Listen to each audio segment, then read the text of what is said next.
Iya, selamat datang kembali ya. Selamat datang kembali di acara ini.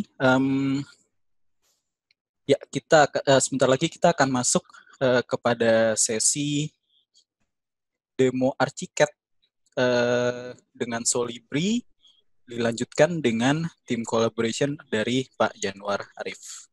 Ya, apakah pemateri sudah siap? Pembicara sudah siap ya? Oke, Mas Bima, mungkin Ya. saya sedikit sampaikan ya. Sebenarnya untuk Ya. tim collaboration ini karena ya seperti judulnya kita tim collaborate. Jadi untuk presentasi ini join antara Pak Sidik dengan saya. Jadi mungkin akan dibuka dulu oleh Pak Sidik untuk sedikit pengantarnya ya Pak ya. Presentasi di awal, baru kemudian nanti saya join di tengah-tengah seperti itu. Ya untuk Pak Sidik silakan Pak. Oke, baik. Baik, kalau begitu kita akan mengikuti untuk format yang sudah disiapkan. Kepada Pak Ahmad Sidik Wangsaputra, waktu dipersilahkan. Oke, terima kasih Mas Bima. Semuanya masih semangat ya? Oke, kedengeran ya semuanya, semangat. Walaupun di mute, tapi saya mendengar ada kata-kata semangat nih. Habis istirahat soalnya. Oke, saya izin untuk share screen ya. Jadi sebelumnya saya akan memberikan beberapa pengantar. Maksudnya kita di mana kita mau berkolaborasi ini kita harus mengetahui beberapa teori tentang kolaborasi, terutama di BIM ya. Jadi saya akan menjelaskan sedikit tentang Open BIM dan kondisi saat ini gitu ya di masa COVID. Baru kita akan lanjutkan ke salah satu studi kasus proyek yang akan kita coba kolaborasikan antara Archicad dan Solibri, gitu ya. Oke, saya izin untuk share screen sebentar. Share screen. Oke. Ini saya judulnya adalah Advanced Collaborative Working Using BIM. Kenapa ini yang saya garis bawahi adalah advance, nanti akan ditemukan jawabannya pada akhir slide ini. Jadi, perkenalkan saya Sidik Wangsaputra, saya adalah praktisi arsitek juga dari PT Ataya Arsitek Internasional dan salah satu pengurus Institut BIM Indonesia dan mempunyai akademi untuk belajar salah satunya BIM gitu ya, namanya Scala Academy. Saya beberapa kali mendapatkan tugas menjadi BIM Manager di beberapa proyek, termasuk stasiun kereta cepat Jakarta-Bandung KCIC yang mungkin sekarang sedang dibangun ya. Nanti mungkin presentasi di akhir agak menarik karena kita akan mengambil salah satu contoh dari proyek saya gitu, dan berkolaborasi dengan Mas Arif. Suara semua terdengar ya? Pak Bima, terdengar jelas suara saya? Memastikan? Iya, cukup terdengar jelas. Ya. Pak Sidik, silahkan dilanjutkan. Oke, saya akan lanjut. Next. Oke, jadi saya ada tiga hal yang akan saya sampaikan di dalam presentasi ini. Pertama, digitalisasi di era COVID, kemudian Open BIM Concept, baru kita akan melakukan demonstrasi tentang Advanced Collaborative Working Using BIM, gitu ya. Jadi pertama, sebenarnya saya sih ingin cerita sedikit bahwa ketika kita mengalami masa pandemi ini ternyata mendorong kita untuk melakukan digitalisasi di segala sektor. Ini saya sharing sedikit tentang kantor saya bahwa ternyata saya mempunyai kantor di Bandung dan di Jakarta, gitu ya. Saya mempunyai kantor di Bandung dan di Jakarta, dan sebenarnya kita menjadi men-set up platform digital itu ketika COVID gitu ya, secara menyeluruh. Ini ada sedikit who led the digital transformation of your company, bukan CEO-nya, bukan CTO-nya, tapi COVID ya. Ini jokes sedikit ya dari businessillustrator.com. Ini mungkin kondisi kantor saya, ada Ataya Bandung dan Ataya Jakarta. Kita biasa bekerja menggunakan network attached storage dan ada cloud system, dan kemudian cloud system itu bisa diakses oleh kolaborator dari struktur MEP, QS, dan kontraktor. Tetapi ketika COVID ternyata data ini atau ekosistem yang ini ternyata jadi sulit untuk diakses karena kita harus work from home. Akhirnya kita memasang yang namanya remote desktop gitu ya, untuk mengakses seluruh komputer kita dengan full performance. Jadi bisa dibilang ya ini sedikit cerita gitu ya, sedikit sharing. Jadi kita dapat mengakses platform yang sudah ada secara full performance. Cuman permasalahannya adalah bagaimana ketika kita WFH untuk memvalidasi data BIM yang luar biasa, kemudian pertukaran data, karena di sini data menjadi penting. Seperti tadi Pak Niko di awal sempat dibilang bahwa data is the new oil, gitu ya. Jadi data itu adalah ya seperti tambang gitu ya. Big data itu menjadi penting gitu ya. Nah, bagaimana saya nanti menerapkan itu? Jadi kita menerapkan yang namanya Open BIM untuk kolaborator. Jadi sebelumnya saya akan menampilkan konsep tentang Open BIM Collaboration and Integration gitu ya. Dan nanti di akhir Solibri adalah bagian dari itu juga. Nah, Open BIM kenapa sih harus open? Karena memang ada 200 lebih software platform yang ada di dunia ini, BIM software platform yang mendukung Open BIM gitu ya. Dan setiap project member requires specific software platform to get the job done gitu ya. Jadi masing-masing pihak dari arsitek, struktur, MEP, kontraktor, building owner dan lain-lain mempunyai software-software yang spesifik. Tadi dari Nemetschek aja ada sekian banyak software yang mungkin dapat digunakan pada tahap operation maintenance atau sebagainya gitu ya. Jadi sebenarnya Open BIM ini adalah bagaimana cara kita membagi data dan bagaimana cara kita membangun data yang nanti akhirnya akan menjadi konsepnya big data gitu ya. Dan di dalam Open BIM itu ada 2 file format yang saya tegaskan, yaitu ada IFC berisikan tentang model, sebutannya Industry Foundation Class, dan BCF berisikan tentang isu-isu atau alat komunikasi antar platform BIM gitu. Dan ada 200 aplikasi yang support IFC termasuk dari ArchiCAD gitu ya, Graphisoft ArchiCAD. Oke, dan kalau kita lihat BIM maturity levels-nya dari UK, sebenarnya ini ada beberapa level dari BIM level 0, 1, 2, 3, di mana sebenarnya ketika kita menggunakan standar dari IFC, IBM, IFD, dan kita menggunakan integrated web services, itu kita mendorong ke building lifecycle management, di mana kita sudah masuk ke tahap level 3. Jadi kalau teman-teman sekalian menerapkan Open BIM, sebenarnya akan lebih dekat menuju BIM level 3 daripada level 2, ketika kita memanfaatkan datanya dengan benar. Tapi bagaimana data yang benar, nanti akan saya jelaskan gitu ya. Dan ini ada agreement atau survei di UK bahwa the use of IFC will be essential to achieving level 3 of BIM gitu ya. Jadi bisa dibilang kita penggunaan Open BIM, kita harus berpikiran open minded di sini. Jadi kita bisa berkolaborasi dengan berbagai macam software. Terutama yang penting bagi kita adalah software tengah ini atau software untuk berkolaborasinya gitu ya. Software untuk berkolaborasinya dan memvalidasi data-data dari seluruh software platform atau dari seluruh disiplin yang masuk.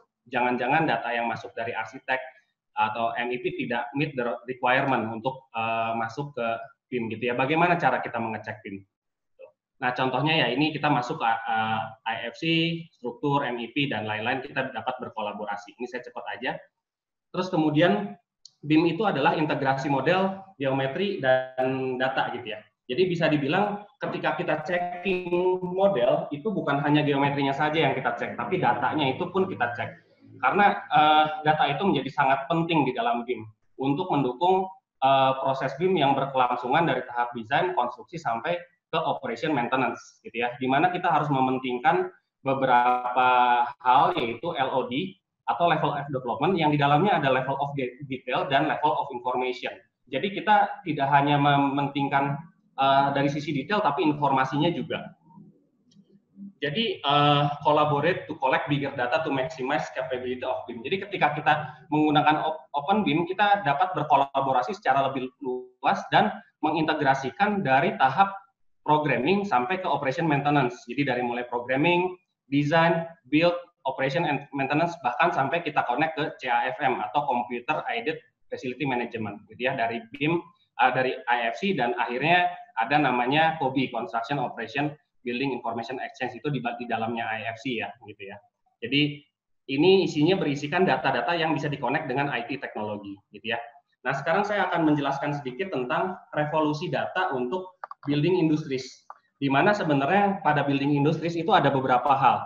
Pertama, automation. Kedua, big data, cloud computing, autonomous IoT, dan data management. Ini mungkin hal-hal ini yang akan mewarnai apa namanya, ya BIM itu ada di dalam industri 4.0, yaitu salah satunya adalah bagaimana berkolaborasi dengan cloud computing-nya, dengan big data-nya, memanfaatkan IoT untuk berkomunikasi dan data manajemen, bahkan autonomous untuk apa namanya, fabrikator-fabrikator memanfaatkan data untuk menjadikan data digital itu menjadi data menjadi bangunan, menjadi parts dari bangunan gitu ya, seperti fabrikasi dan lain-lain gitu ya. Nah, saya sedikit cerita tentang growth dari teknologi. Kenapa sih di tahun 1900 ke atas ini teknologi itu berkembangnya sangat cepat gitu ya? Karena ternyata itu pertama kali ditemukan microprosesor, di mana microprosesor itu merambah ke internet, Google, Facebook, YouTube, sampai ke apa namanya, teknologi-teknologi yang sekarang gitu ya, hybrid cars dan lain-lain. Itu karena adanya big data gitu ya, big data. Nah, big data ini sebenarnya memang di setiap 60 detik itu ada sekitar 1,82 terabyte data yang di-create. Dan ada status update yang segitu banyak. Mungkin ada yang lagi status update juga kali ya teman-teman sedang mendengarkan presentasi dari Indonesian BIM Conference ini gitu ya. Jadi setiap 60 detik begitu banyak data yang di-create. Nah, bagaimana dengan building industries? Sebenarnya industries itu kita banyak sekali permasalahan, yaitu tentang data island, di mana data satu tidak dapat diakses dengan platform lainnya. Jadi kita harus melakukan data yang sifatnya open source. Dan sebenarnya di sini ada satu skema di mana sebenarnya building information modeling itu adalah cikal bakalnya dari smart city. Makanya tadi disebutkan bahwa data is a new oil gitu ya. Jadi di dalamnya itu kita mengumpulkan data dari BIM. Bayangkan dalam satu kota dikumpulkan datanya, kemudian kita portfolio manajemen, muncullah smart city. Jadi data itu dari kecil makin lama makin besar, sampai ada data building, transportation, water, power sampai bahkan people gitu ya. Untuk ilustrasinya ya sebenarnya BIM itu kita menggabungkan secara keseluruhan dari engineering teknologi, operasional, dan information teknologi. Jadi kita sangat erat untuk memanfaatkan data di dalam BIM tersebut gitu ya. Jadi kita bisa bilang bahwa BIM itu adalah representasi digital 1:1 dengan realisasinya, di mana kita bisa manfaatkan dengan lebih luas lagi gitu. Jadi istilahnya kita membangun 2 kali, di mana ketika ada error di data digital, realisasinya itu tidak akan terjadi karena sudah disimulasi sebelumnya. Atau ada data yang di streaming dari data real dan digital ketika building tersebut beroperasional. Nah, ini ada satu games yang menarik. Mungkin teman-teman semua pernah pernah mendengar tentang SimCity gitu ya. Nah, SimCity itu adalah sebenarnya CMS, Construction and Management Simulation Game. Ini menurut saya sangat menarik ya. Pada tahun 89 ada game yang sebegitu kompleksnya gitu ya, dapat mensimulasi sebuah perkotaan, di mana kita dapat mengumpulkan data-data dari sebuah bangunan, di-collect, dan masing-masing mempunyai karakter, ada yang penggunaan listriknya sekian, ada yang penggunaan air sekian, terus kemudian dari population-nya sekian, dan sebagainya. Gitu ya. Jadi sehingga ini menurut saya sangat jenius, di mana ketika misalnya ini kita bisa mengukur capacity demand dari sebuah air gitu ya, supply air. Di mana ternyata capacity ini 82 dan demand-nya 77, berarti air itu masih cukup untuk warga gitu ya. Nah, ini akan dapat diterapkan ketika kita mengumpulkan data. Bayangkan ini hal seperti SimCity ini terjadi pada kota kita gitu ya. Luar biasa sekali untuk mengatur strategi. Bahkan misalnya ternyata kapasitinya hanya 14, demand-nya 15 untuk power, untuk listrik. Nah, sehingga ini akan menjadi satu hal yang secara data dapat dimanfaatkan secara luas, secara satu kota, bahkan satu negara. Bahkan Singapura itu sudah mulai mengkolek data-data digital di dalam BIM untuk strategi kotanya gitu ya. Mungkin kita ke depannya dengan PUPR akan larinya akan ke sana. Tadi juga sudah ada disebutkan oleh Pak Niko, ada kodifikasi untuk proyek-proyek dan sebagainya gitu ya. Jadi BIM itu mendukung ke arah sana gitu ya. Jadi BIM itu adalah aset digital. Nah, aset digital itu nggak bisa main-main. Artinya ketika kita modeling, ketika kita membuat model BIM, itu tidak bisa asal gitu ya. Tidak bisa kita asal membuat data gitu ya. Nah, ini ada salah satu project di mana kita menghandle 800.000 meter persegi. Ini mungkin skala kecilnya dari kota ya, ini satu kawasan gitu ya, ada 11 tower dan ada 1.700 IFC files. Coba dibayangkan bagaimana saya seorang BIM manager mengecek 1.700 file yang masuk ke ke project tersebut. Jadi kita melakukan indexing the BIM data, terus ada millions of building components, thousands of design and construction issues. Bagaimana ini kita memanage ini semua gitu ya, ketika tidak ada satu platform atau satu metode yang memang bisa mengecek data tersebut dengan komprehensif gitu ya. Apakah kita cek ketika sudah pakai BIM, kita mengecek class-nya itu secara manual satu persatu, oh ini class dengan apa gitu ya.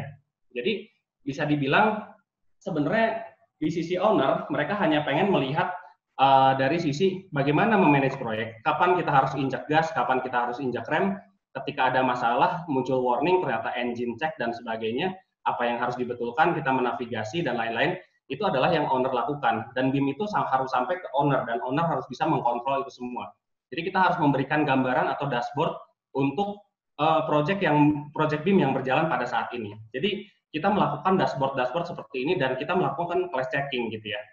Nah, so how to validate large project BIM model? How to check quality of BIM model? Ini jadi pertanyaan gitu ya. Jadi pertanyaan. Nah, BIM itu sebenarnya kita melakukan dengan automatic class detection gitu ya.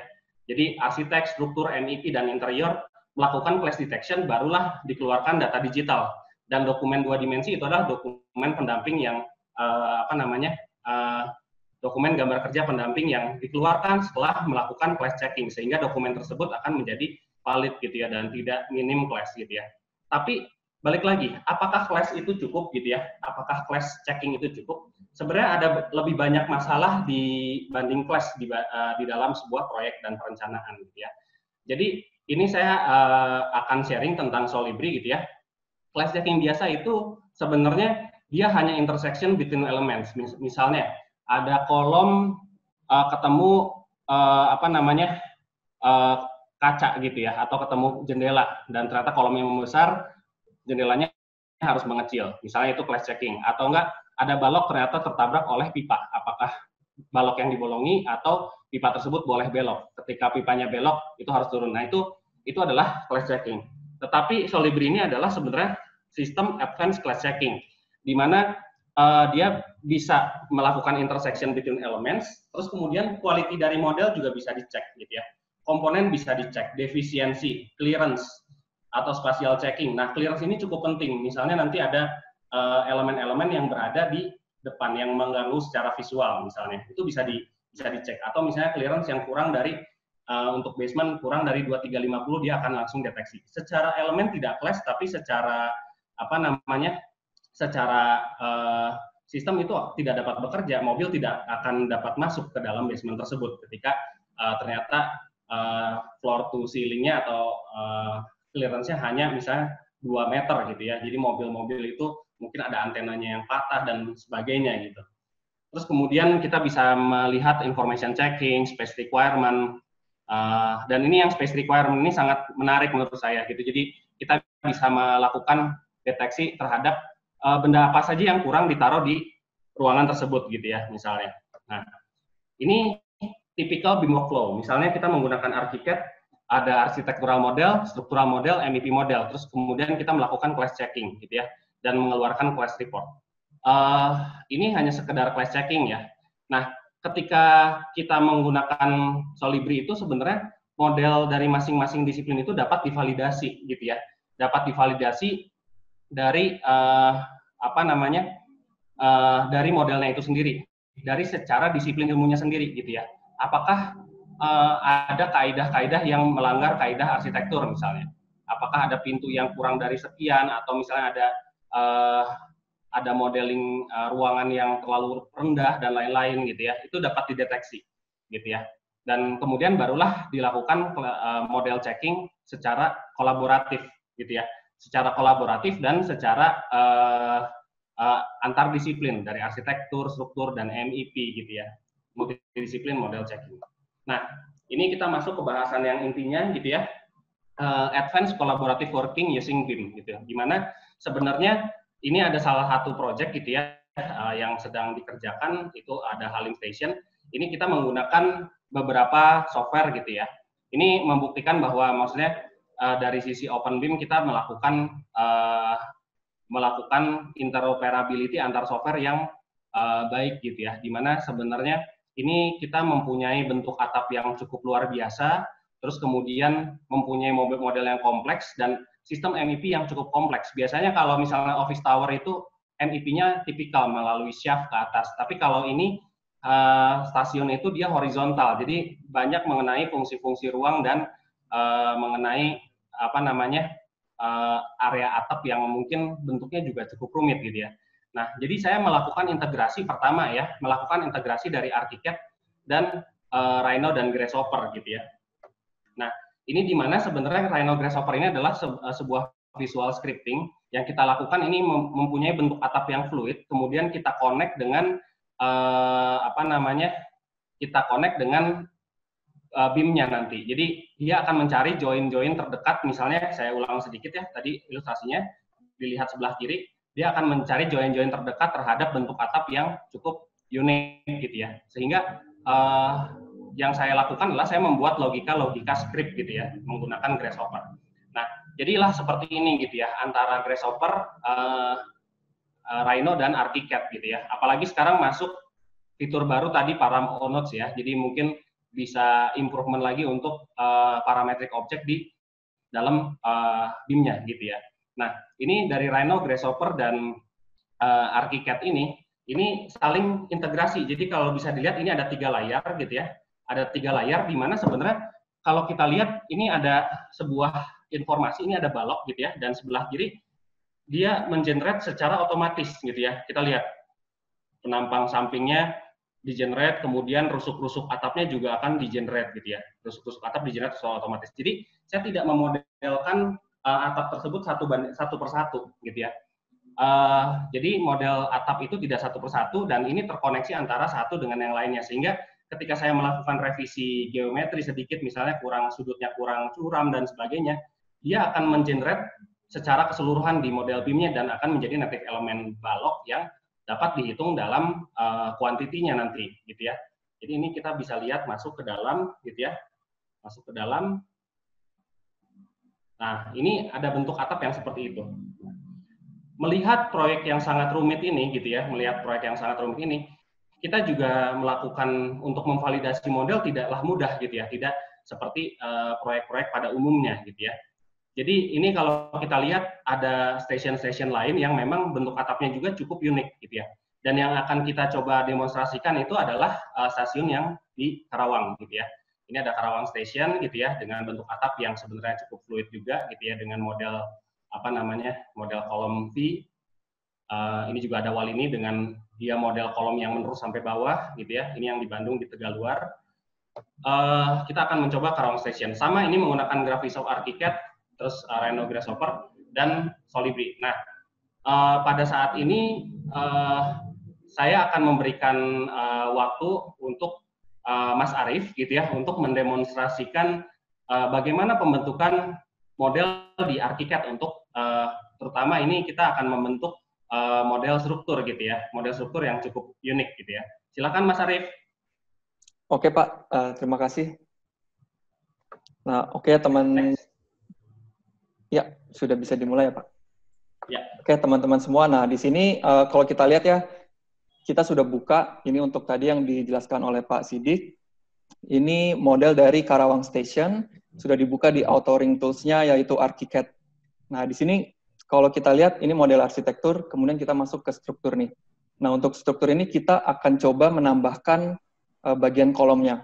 Jadi di depannya ini ceritanya kita akan tambahkan kanopi ya. Nah, kemudian untuk itu kita perlu menambahkan sebuah kolom. Oke, di awal untuk di ArchiCAD sendiri, kita bisa membuat sebuah view map namanya, nah yang di sebelah kanan ini. Nah, untuk view map ini, kita bisa atur ya, untuk dari presentasi, itu sangat mudah, jadi kita bisa berpindah nih dari kolom, 3D kolom, kemudian tadi dari file cap, dan seterusnya. Nah, di sini kita akan mulai membuat kolomnya ya. untuk kolom ini sendiri karena bentuknya unik, jadi kita menggunakan tools di sini adalah morph. Oke. Nah, jadi setiap kita membuat elemen di ArchiCAD, kita bisa cek kembali ke view map-nya, apakah posisinya sudah benar atau belum. Seperti itu. Oke, nah ini kita mulai edit sedikit. Bagian atas kolomnya, ini kita offset. Jadi dia mengecil ya, seperti itu. Kemudian kita bisa geser juga. Kita geser ke depan. Seperti ini. Kemudian kita cek lagi ke view map 3D kolomnya, apakah posisinya sudah benar. Oke. Ya, berikutnya kita akan coba kita up sedikit nih bagian belakangnya. Jadi posisinya akan lebih naik di bagian belakang. Jadi kalau teman-teman lihat untuk di ArchiCAD sendiri nggak usah khawatir ya untuk membuat bentuk-bentuk yang tidak lazim ya mungkin ya bahasanya. Kita tidak perlu software lain. Jadi kita bisa cukup menggunakan morph di dalam ArchiCAD. Oke. Nah ini kita juga bisa tambahkan nih. Misalnya kita mau kasih fillet di bagian pinggirnya. Seperti itu. Oke, nah ini sudah selesai ya kolom, pile cap, dan pondasinya. Kemudian untuk mengcopy ke sebelahnya itu kita group dulu. Di sini ada sistem grouping juga untuk memindahkannya untuk lebih mudah ya, seperti itu. Nah, sekarang ini kita masuk ke bagian 2 dimensi nih. Karena untuk proses copy, kadang-kadang kalau kita bekerja di 3D itu kadang-kadang agak berat ya teman-teman ya. Jadi kita bisa melakukannya di 2 dimensi juga. Oke, nah di sini saya menggunakan tools multiply, kemudian saya copy berdasarkan posisi kolomnya berdasarkan grid yang sudah tersedia nih. Oke, kita copy sesuai gridnya. Ya, nah kalau sudah kita cek lagi nih di 3 dimensinya seperti apa posisinya. Oke. Nah, kita bisa lihat ya sudah terposisikan dengan baik. Kemudian kalau kita lihat ini masih kurang ya teman-teman ya. Kita masih harus tambahkan balok induknya nih. Jadi kolom ini harus kita tambahkan. Di sini untuk mempercepat kita pakai favorit nih. Jadi sudah kita save sebelumnya. Nah ini berikutnya adalah balok anaknya juga sudah di save di favorit. Oke, kita cek lagi di 3 dimensinya seperti apa. Jadi untuk perpindahan ini sangat fleksibel ya teman-teman ya. Kita cek di 2 dimensi, kemudian kita lihat lagi di 3 dimensi, bolak-balik seperti itu, sangat mudah dilakukan. Nah ini berikutnya masih ada yang kurang nih balok anaknya di antara struktur ini. Jadi langsung saja kita tambahkan ya, kita copy. Oke. Satu lagi, ya. Kemudian kita cek lagi nih di 3 dimensi, seperti apa. Oke, nah yang terlihat sekarang adalah posisi arsitektur dan struktur. Nah kemudian karena tadi dari kebutuhannya kita hanya struktur saja, jadi ini kita save IFC-nya dari elemen struktur. Oke, ini saya save ke IFC struktur, kita timpa aja nih yang lainnya. Oke, ya mungkin demikian ya. Selanjutnya untuk checking-nya atau workflow Solibri-nya akan saya kembalikan lagi ke Pak Sidik. Oke, silakan Pak. Terima kasih Mas Arief, modelnya sudah diterima, luar biasa. Sama-sama Pak. Jadi tadi ya saya lagi di Bandung, Mas Arief lagi di Jakarta, saya sudah terima modelnya. Ini saya akan coba buka Solibri gitu ya. Saya akan coba buka Solibri.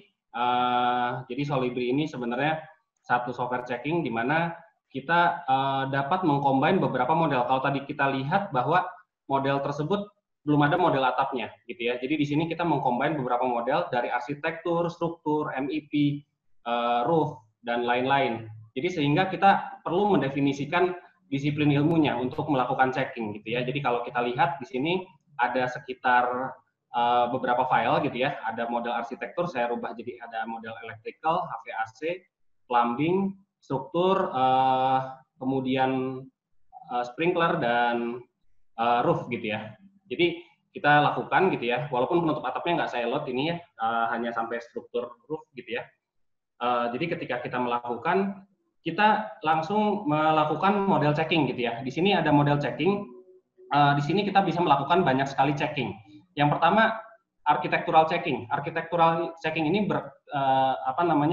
merupakan rule untuk mengecek elemen-elemen secara arsitektural, gitu ya, secara arsitektural. Jadi misalnya kaidah-kaidah arsitektur itu bisa dimasukkan di sini dan kita bisa custom role-nya.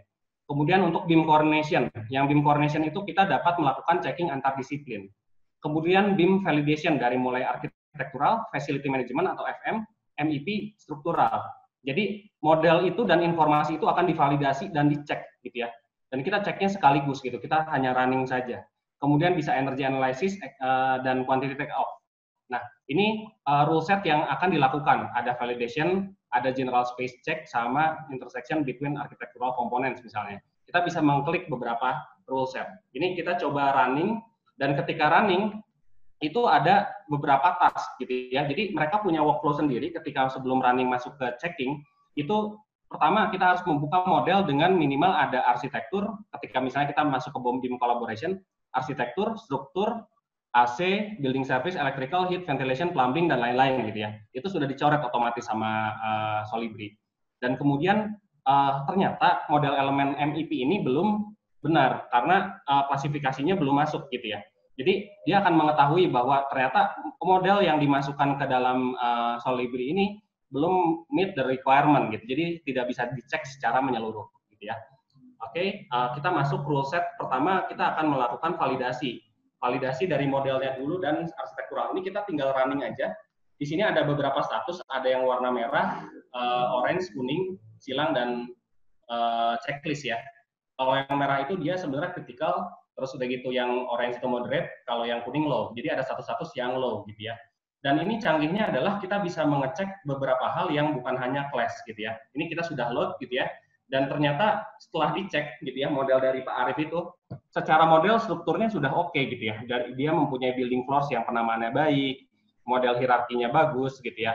Door and window-nya oke, door opening-nya, direction definition-nya oke. Unique UID values itu artinya tidak ada ID yang terlalu unik yang belum diklasifikasi gitu ya. Jadi misalnya ID-nya itu biasanya jendela J01, ini ID-nya itu misalnya asal gitu ya. Jadi tidak bisa seperti itu. Terus kemudian amount of site instance dan lain-lain. Jadi secara model dia sudah lulus gitu ya. Jadi ada validasi terhadap model arsitektural, model struktural dan lain-lain gitu ya. Kemudian, nah ini yang menarik gitu ya.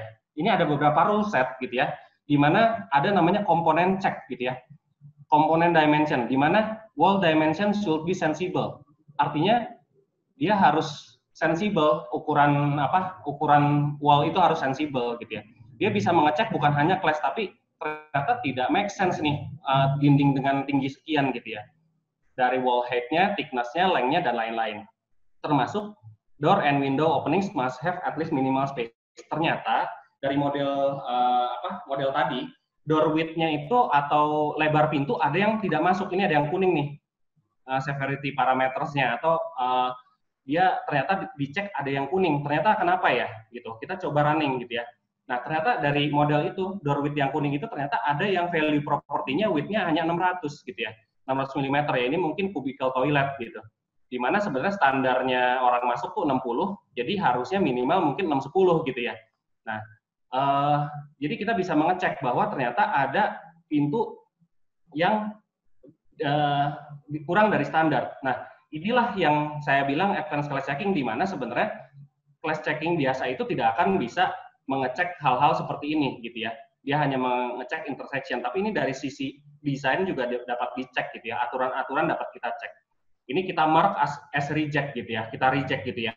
Jadi kita bisa menentukan apakah ini oke, karena mungkin pintu servis atau ternyata pintu untuk untuk naruh kain pel dan lain-lain gitu ruangannya, itu kita bisa accept juga gitu ya ketika itu jadi ini. Tapi ini kita reject ini semuanya gitu ya. Jadi door width-nya itu tidak sensible. Oke. Terus kemudian yang kedua, ini juga mencengangkan juga ya, di mana kita bisa inconsistent komponen properties. Jadi ternyata dia bisa mengecek komponen pintu yang tidak konsisten secara permodelan. Mungkin ini modeler arsitekturnya pada saat itu memodelkan secara asal gitu ya, atau secara acak. Karena pas dicek itu ternyata height-nya itu atau tinggi pintunya ada yang 2 meter, ada yang 2149, 2150, 2163, 2165, 2170, dan 2186. Apakah memang by design seperti itu atau memang kesalahan yang sering kali terjadi, misalnya salah memasukkan ukuran 2150 jadi 2149 gitu ya. Jadi mempunyai properties yang salah gitu ya.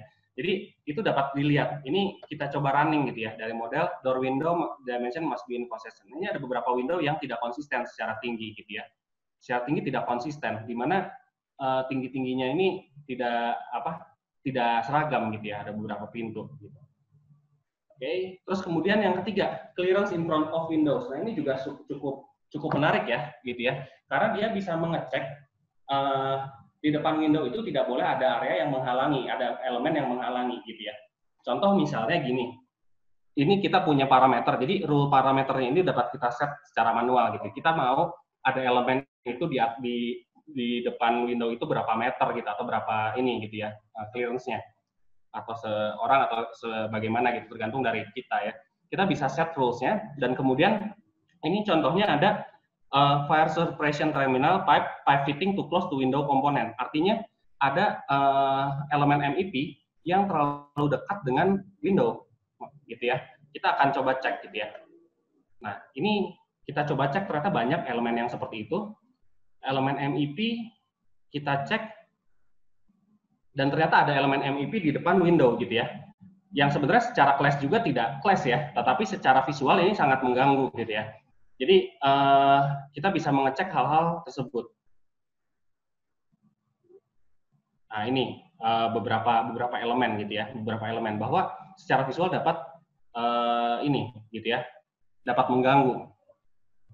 Jadi ini semua elemen dapat kita cek, terus kemudian dapat kita nah ini di depan window ada ini, nggak enak banget ya lihatnya gitu. Oke, next, ini juga sama, ternyata ada elemen-elemen, ada pipa juga yang ini lebih parah, ada di bawah gitu ya.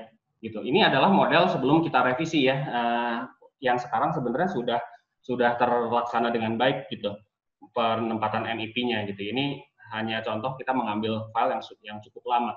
Ini ada pipa yang ternyata posisinya ada di depan kaca gitu ya. Posisinya ada di depan kaca. Nah, ini luar biasa. Ini luar biasa karena mengganggu pandangan gitu ya. Jadi kita bisa mengecek hal-hal seperti ini di dalam Solibri.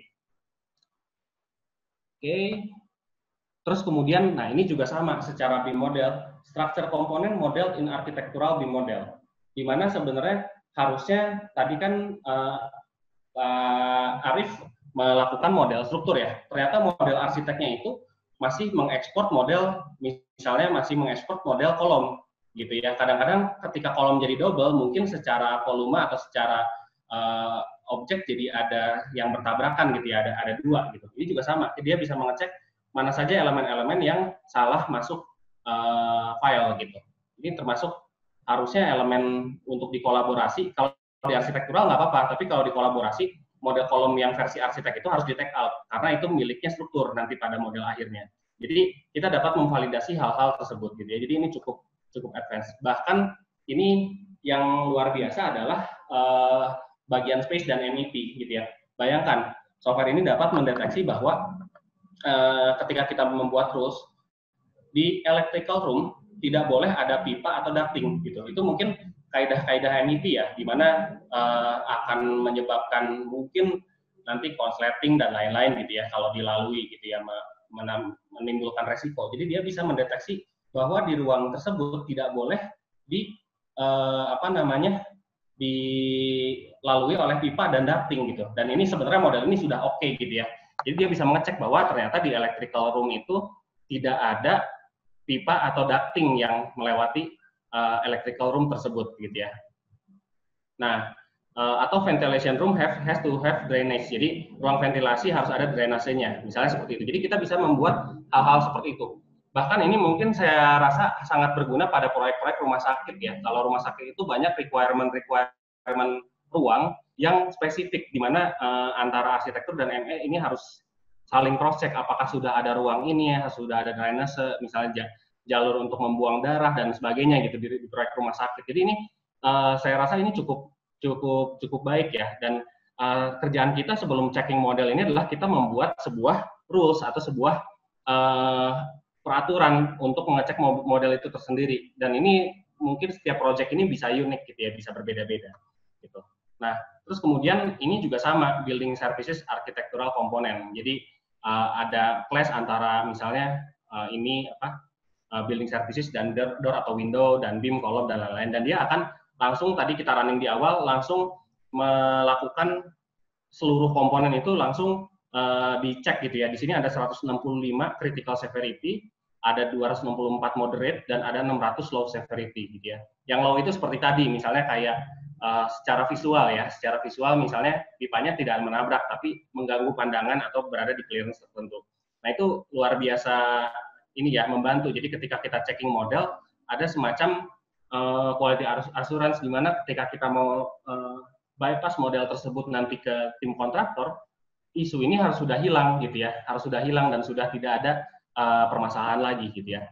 Nah ini isu tersebut dapat dikomunikasikan dalam BCF gitu ya. Jadi isu-isu yang ada gitu ya, misalnya di sini ada apa namanya, oh ini ada beberapa, kita bisa mengecek bahwa ada pipa-pipa yang allow untuk menembus balok. Kan biasanya pipa sprinkler ternyata boleh, masih ada toleransi untuk menembus balok gitu ya, dan di situ ada toleransinya. Jadi misalnya kalau kita lihat di sini gitu ya, nah ini apakah oke atau tidak? Kalau tidak oke kita tinggal reject gitu ya. Ternyata kalau misalnya oke, nanti tim struktur tinggal accept. Misalnya di sini ada pipa ini cukup besar nih, kayaknya nggak boleh nih, nggak oke gitu dari tim struktur. Kita reject gitu ya. Jangan, kalau di sana itu slow soalnya. Terus misalnya yang lain gitu. Ini ada pipa menembus balok, apakah boleh gitu ya? Jadi dia bisa memberikan ini kan ada range-nya ya, sepertiga dari bentang, atau misalnya rules-nya itu bisa kita atur gitu ya, sepertiga dari bentang baloknya dan sebagainya gitu. Jadi nanti kita tinggal kolaborasi dengan tim struktur, ini area mana yang boleh dilubangi gitu untuk struktur, atau bahkan ya pipanya belok, kalau tidak boleh sama sekali ya mau nggak mau jadinya belok gitu. Jadi ini membantu, kadang-kadang kan kita, oh yang di sini boleh dilubangi Pak, yang di sini nggak boleh. Itu kita untuk mappingnya itu agak sulit biasanya. Tapi ketika kita memberikan data, balik lagi tadi data itu yang dimasukkan ke sini, itu akan menjadi terintegrasi dengan tim MEP, di mana kita bisa berkolaborasi dengan baik. Oh di sini diizinkan kok, ya kita tembus aja misalnya, untuk misalnya memaksimalkan plafonnya, misalnya seperti itu dan sebagainya, untuk di coring misalnya.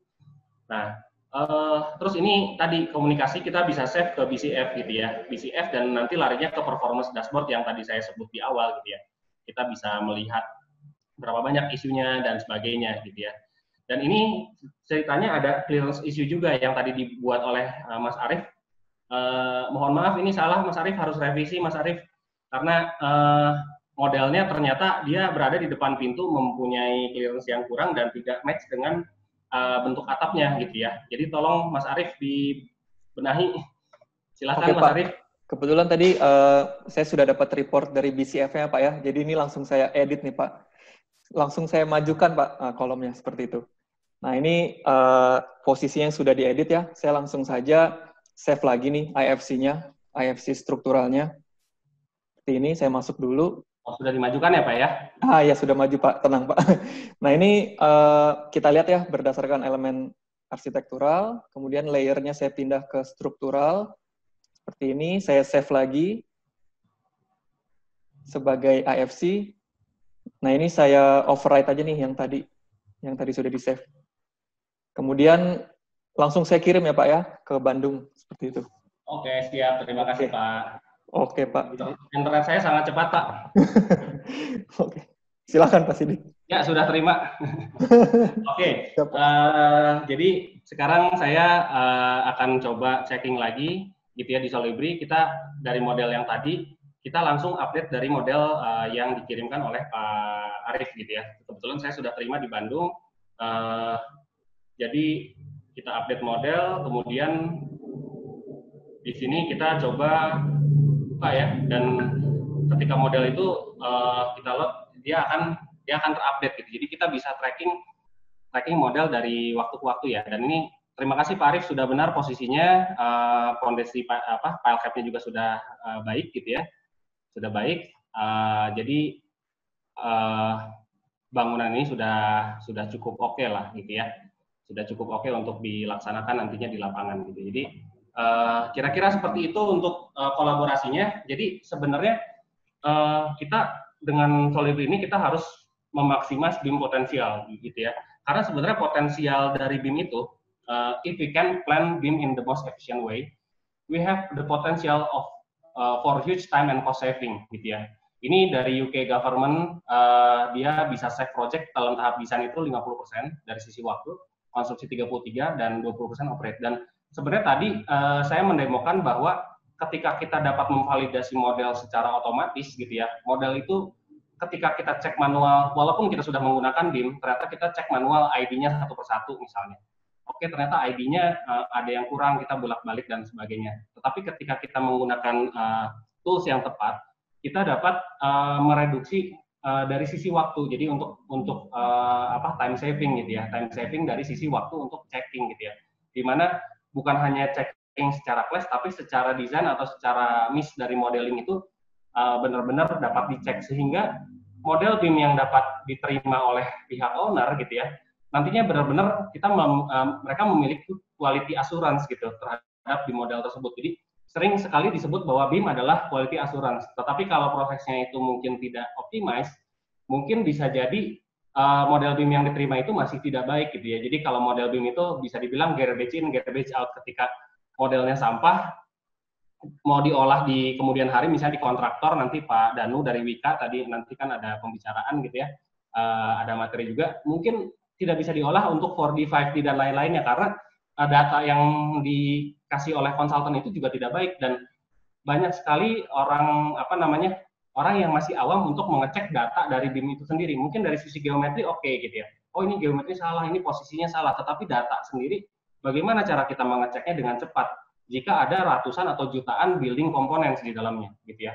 Apalagi tadi ada 1.700 model IFC yang harus saya terima gitu ya di dalam sebuah proyek gitu. Jadi so BIM can save us, design, konstruksi, dan operate ini sebenarnya optimisnya, tapi kita harus tetap optimis bahwa sebenarnya potensial dari BIM itu bisa sampai ke sini ketika kita sudah menerapkan gitu ya, sudah menerapkan dengan benar pada akhirnya gitu ya. Oke, jadi ketika kita dapat mengintegrasikan data dengan baik dari planning, design, build, dan operate tadi, dari sisi big data, terus kemudian saya cerita tentang SimCity, itu dapat terwujud nanti di kota kita, karena data yang ini melalui validasi atau checking yang sangat baik gitu, dari mulai planning, design, build, sampai operasional bangunan gitu ya, dari para perencana, kontraktor, sampai ke operasional gitu ya. So ini sedikit profil tentang Ataya. Kita sudah menghandle 1 juta meter persegi project dalam hanya waktu 3 tahun gitu ya. 3 tahun ini. Terima kasih, ada beberapa kolaborator juga untuk Pak Danu dari Wika Gedung dan BE Studio, nanti akan ada sesinya. Saya berkolaborasi juga dengan Pak Erik gitu ya dari BE Studio gitu untuk beberapa project saya di sini gitu ya. Oke, mungkin itu presentasi dari saya. Sekian dan terima kasih. Oke, presentasi yang sangat menarik dari Pak Sidik dan Pak Arif. Ini sangat kalau saya bilang ini sangat futuristik. Menurut saya ini sangat-sangat bisa diterapkan untuk pada saat fase bahkan perencanaan ya. Ketika nanti pas konstruksi harusnya sudah lebih matang desainnya. Jadi kelas-kelas yang terdahulu dilakukan di konstruksi bisa dikurangi.